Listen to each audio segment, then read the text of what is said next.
Hello everyone. तो आज हम इस वीडियो के द्वारा गुजरात बोर्ड का हिंदी जो कि क्लास 12th का है, इसके सैम्पल पेपर 7 तक कर रहे थे। आज इस वीडियो के द्वारा हम सैम्पल पेपर 8 देखेंगे, जिसमें कुछ क्वेश्चन आंसर को डिस्कस करेंगे। इसमें पद्य विभाग के कुछ क्वेश्चन आंसर लिए गए हैं। तो अगर आपने इससे पहले वाले वीडियो को नहीं देखा है तो पहले आप उन वीडियो को देख लें, ताकि आपको ज़्यादा से ज़्यादा क्वेश्चन रिवीजन हो। और जितना ज़्यादा आप क्वेश्चन को रिवीजन करेंगे उतना ज़्यादा ही आपका प्रैक्टिस होगा। तो आइए इसे हम स्टार्ट करते हैं।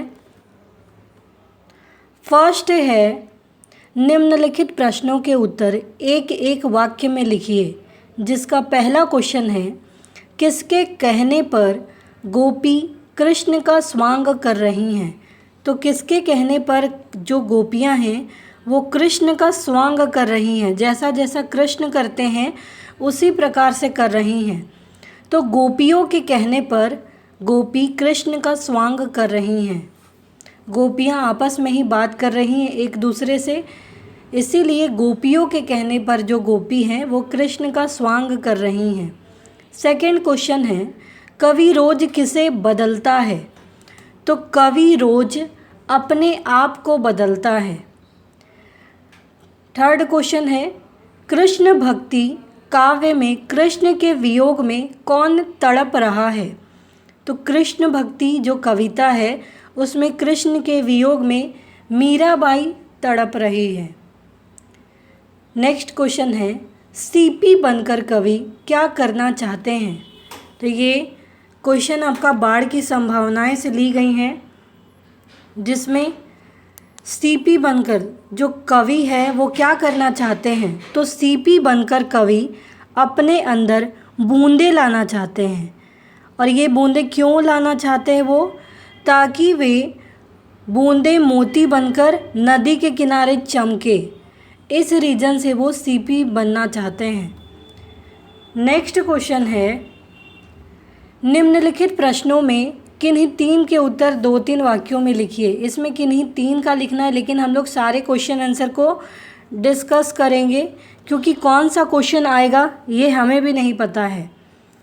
लिखा है, मुरझाई कलियों की मधुवन पर क्या प्रतिक्रिया होती है? मुरझाई कली की मधुवन पर क्या प्रतिक्रिया होती है? तो जो मुरझाई कली है वो कभी खिल नहीं सकती है। कलियां मुरझा गई हैं तो वो कभी भी खिल नहीं सकती है। और मधुवन जो है वो ये बात को अच्छी तरीके से जानता है कि जो मुरझाई कलियां हैं वो कभी खिल नहीं सकती हैं। इसीलिए वो क्या करता है, वह मुरझाई कली के लिए कभी विलाप नहीं करता है। ये उसकी प्रतिक्रिया है। ये वो बहुत अच्छे से जानता है कि जो कलियां मुरझा गई हैं वो कभी भी खिल नहीं सकेगी, और इसीलिए वो यह बात जानता है और कभी भी इस पर विलाप नहीं करता है।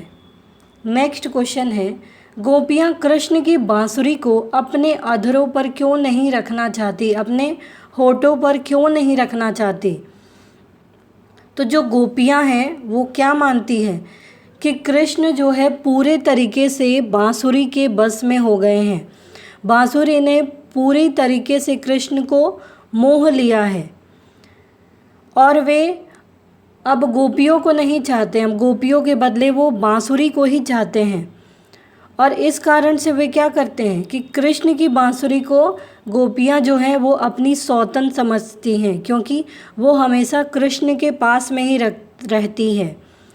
और इसी सौतनपन के कारण या सौतैया डाह के कारण जो गोपियां हैं वो क्या करती हैं, मुरली को अर्थात बांसुरी को अपने अधरों पर या अपने होठों पर नहीं रखना चाहती हैं। नेक्स्ट क्वेश्चन है, शकुंतला अपने पति से क्यों बिछुड़ गई थी? क्या कारण था? तो हमने पढ़ा भी था कि शकुंतला और दुष्यंत का जो विवाह है वो गांधर्व विवाह हुआ था, और इसके बाद दुष्यंत शकुंतला को छोड़कर अपनी राजधानी चला गया था, और इसी के कारण दुष्यंत से शकुंतला जो है वो बिछुड़ गई थी। यानी शकुंतला अपने पति दुष्यंत से बिछुड़ गई थी। उन दोनों का गांधर्व विवाह हुआ था और दुष्यंत शकुंतला को छोड़कर अपनी राजधानी चला गया था। इसी के कारण जो है शकुंतला अपने पति दुष्यंत से बिछुड़ गई थी। नेक्स्ट क्वेश्चन है, आदमी को, ये एक बार में आएगा, ये अलग अलग शब्द नहीं है। आदमी को झुनझुना कहने का क्या तात्पर्य है? क्या मतलब है कि आदमी को झुनझुना कहा गया है? तो झुनझुना यानी क्या? जैसे मन वैसे बजाओ।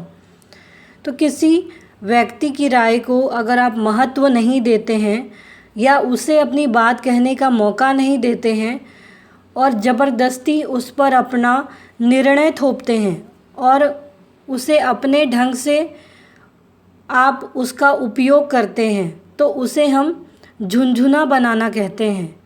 और आदमी को झुनझुना कहने का यही मतलब होता है क्या?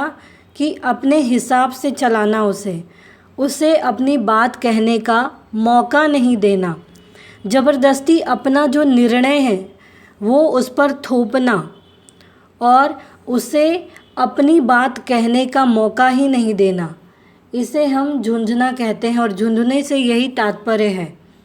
नेक्स्ट क्वेश्चन है, दिन छिपने पर कवि किसका इंतज़ार करता है, क्यों? तो दिन छिपने पर कवि किसका इंतज़ार करता है और क्या कारण है?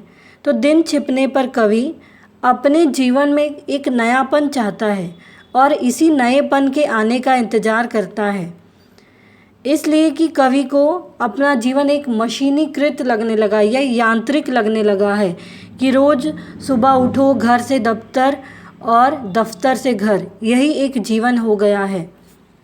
नेक्स्ट क्वेश्चन है,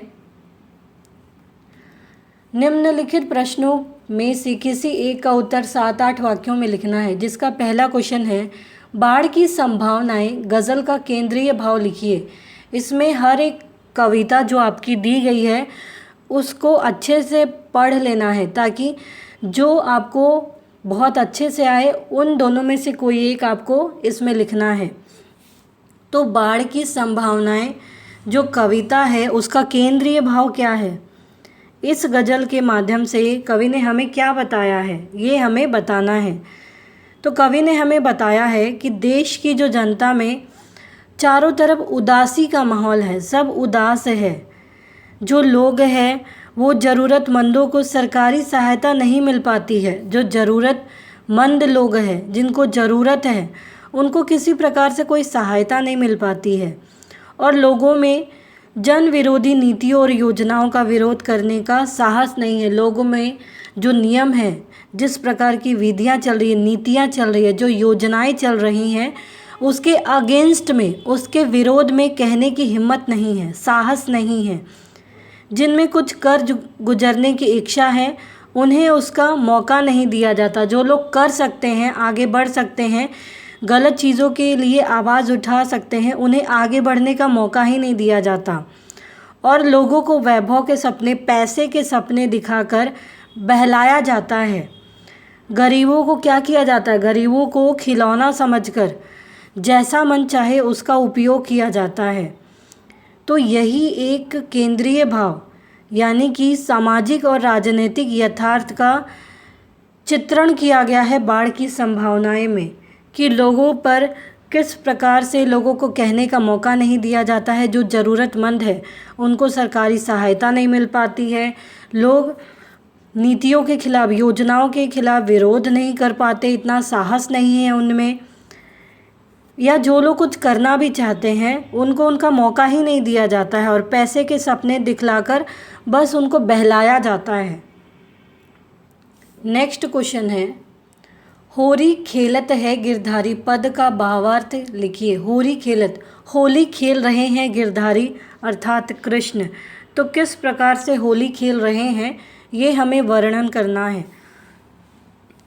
होली कृष्ण गोपियों के साथ, व्रजवासियों के साथ, श्यामा अर्थात राधा के साथ खेल रहे हैं। इस अवसर पर चंग और डब के अनोखे जो स्वर है वो सुनाई दे रहे हैं।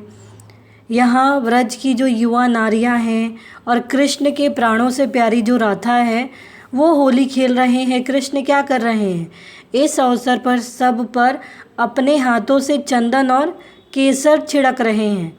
वे अपनी मुट्ठियों पर लाल लाल गुलाल भरकर लोगों पर डाल रहे हैं।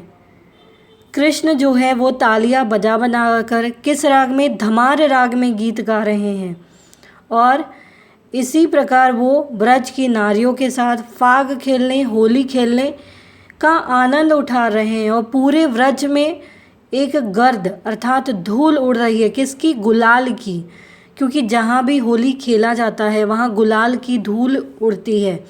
हर तरफ आपको सिर्फ गुलाल ही गुलाल दिखेगा। तो ऐसा ही माहौल ब्रज में ही है और ये जो दृश्य है ये काफ़ी मन को मोह लेने वाला है। तो इस प्रकार से हमने देखा कि ये जो क्वेश्चन हैं हमारे समाप्त हुए। उम्मीद है आपको ये क्वेश्चन के आंसर समझ में आए होंगे। तो प्लीज़ आप इस वीडियो को लाइक करना, शेयर करना, सब्सक्राइब करना, बेल आइकन प्रेस करना ना भूलें। Thank you.